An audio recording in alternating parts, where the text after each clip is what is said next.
We begin tonight from the nation's capital, Abuja, where the president has once again declined assent to the 2018 Electoral Act Amendment Bill. It is the fourth time President Muhammadu Buhari is refusing to sign the bill, and he has notified the House of Representatives on the reasons for declining assent.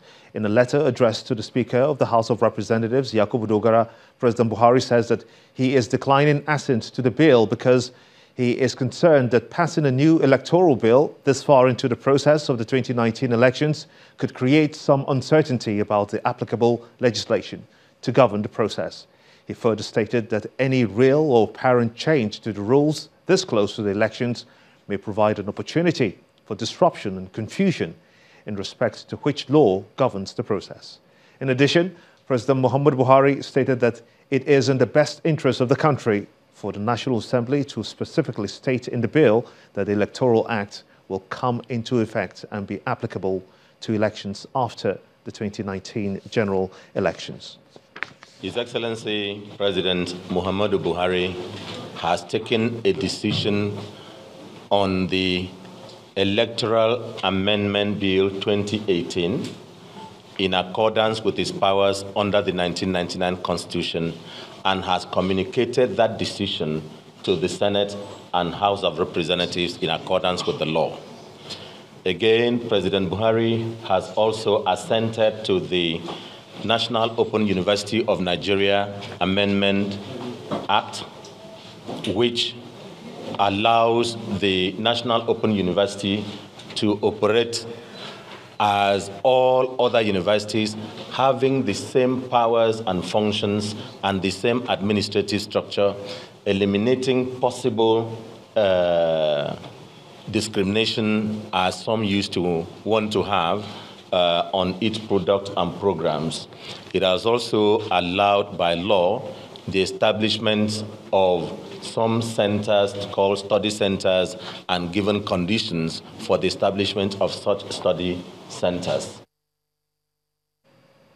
The presidential candidate of the People's Democratic Party, PDP, Alhaji Atiku Abubakar, has continued his consultations with the Coalition of United Political Parties, CUPP, promising the group that he will run a unity government if elected into office next year.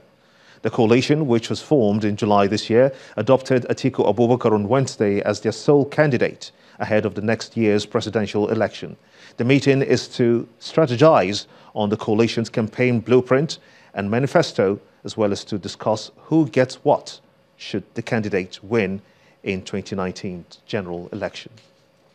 On the 9th of July this year, Nigeria's major opposition party, the People's Democratic Party, PDP, formed an alliance with 39 political parties with the objective of defeating the ruling All Progressives Congress, APC, in the 2019 polls. Please, very fast one. 4 months after, the alliance on Wednesday, December the 5th, 2018, adopted Atiku Abubakar as its consensus candidate for the elections.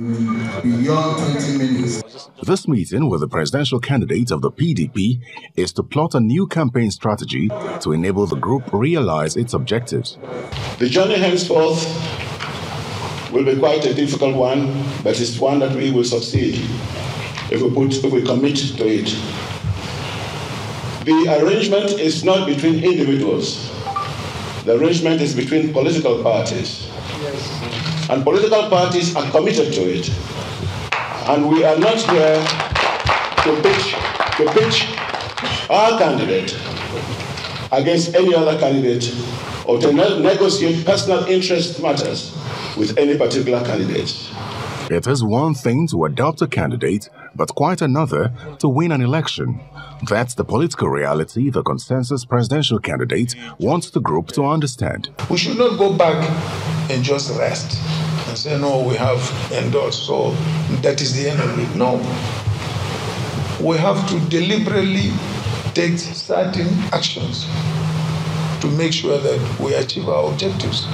So there is a lot of work to be done by all of us here. One question that still requires an answer has to do with the reward for shelving personal political ambitions in favor of a consensus candidate. The PDP, since we formed it in 1998, is a party that believes in national government. In other words, participation of all Nigerians, irrespective of their political affiliations. With 91 political parties expected to participate in the 2019 general elections, many political watchers believe it will be the first of its kind in terms of magnitude and the potentials to change the nation's political composition. In the meantime, the national chairman of the All Progressives Congress, Mr. Adams Oshiomhole, has asked state chairman of the party to work closely with all the candidates by ensuring preference was not given to governorship elections alone. He disclosed this during a consultative meeting with 2019 election governorship candidates, state chairmen and state secretaries at the National Secretariat in Abuja. Comrade Oshiomhole said that 20 new APC governorship candidates and 9 sitting governors will run for victory at the March 2nd, 2019 election.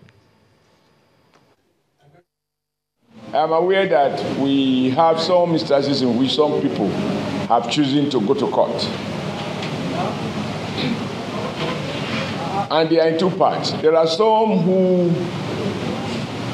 are asking the court to declare them as a winner. It will be sub judice for me to comment on such cases. But where people are going to court to claim that there was no primaries, such persons are not looking for solution. Such persons are more or less agents of opposition. Because if the court were to uphold their prayers, it means that our party will have no candidate in such states. And the implication is that the opposition will win unopposed. So we have to distinguish between those who are in court in pursuance of justice and those who are in court or even being sponsored, particularly in states in which we do not have city governors, where city governors in those states from opposition parties are working with them to try to have a situation in which they will be unopposed. Now, how to identify who is what is the challenge that we all have to share and try and identify who is doing what so that we can take preemptive steps to prevent people from within from being used to sabotage our candidates in any of those states in which we have such issues. Staying with election matters, the civil society organization Youth Initiative for Advocacy, Growth and Advancement, YAGA, is asking politicians to conduct themselves responsibly and desist from inducing voters through vote buying. The chairman of the board of YAGA, Dr. Hussaini Abdu, says that the impunity of vote buying is becoming worrisome and needs to be checked. He was speaking at the unveiling of Watching the Vote, a national launch ahead of the 2019 general elections in Abuja.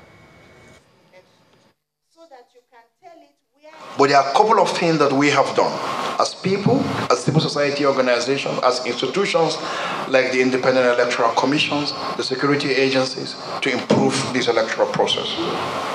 But we have a few calls to make. One is our call to politicians. That look, elections are just phases in our democratic journey. This is not just everything. And therefore, the sense of desperation needs to be properly managed. And in the last few years, any major actor in our electoral process will be very consistent to say that the politicians are increasingly becoming the major threat to our democracy. And therefore, it is important for us to make this clear call to say they are important players in our democracy, but they are not the sole players in the democracy. And therefore, for whatever they do, they need to tarry a while and build better commitment and understanding that we help strengthen our democracy, but not undermine it.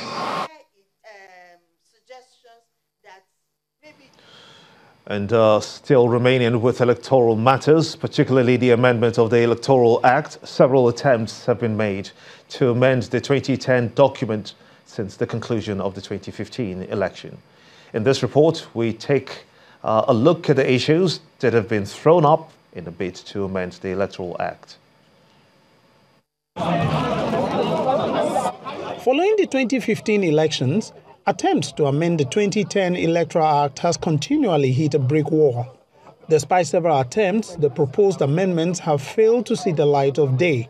The first major controversy that trailed the amendment bill was the section reordering the sequence of the general elections. Following its rejection by the president and the litigation that trailed its passage, the legislature had on June 7, 2018 passed the revised version of the bill, expunging the controversial clauses, including the one that reordered the general elections. Just before the National Assembly went on its long recess in July this year, the bill was sent to President Muhammadu Buhari for assent. The president, however, declined once again, as read by the Senate president upon resumption on the 9th of October 2018. Pursuant to Section 58(4) of the Constitution of the Federal Republic of Nigeria as amended, I hereby convey to the Senate my decision to decline presidential assent to the Electoral Amendment Bill 2018 recently passed by the National Assembly. The Senate then mandated its Committee on INEC to revisit the bill and address the issues raised by President Buhari. Said above are contained in the amendment bill attached to this report. 2 weeks later, the committee presented its report and the Senate adopted all the clauses of the bill. Those in favor of the motion say aye. In the House of Representatives, the lawmakers considered the specific areas in the bill which President Buhari had objected to.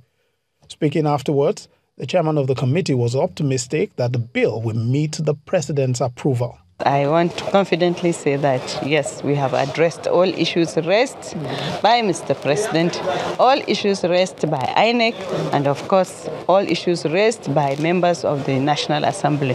So I can comfortably say that we are expecting assent by Mr. President. Some key clauses in the bill include the section seeking to legalize the use of smart card readers for the authentication of accredited voters, to allow for the electronic transmission of election results, and also address the lacuna that may arise in the death of a candidate during the elections, amongst several other amendments. The bill has, however, been rejected once again and appears to be gaining the tag of being one of the most rejected bills in the history of the Nigerian parliament. The bill is, however, not been rejected outrightly, as the president indicates that it might come to effect after the 2019 election, after all the drafting errors and grey areas are fixed. Lanre Lasese, Channels Television News.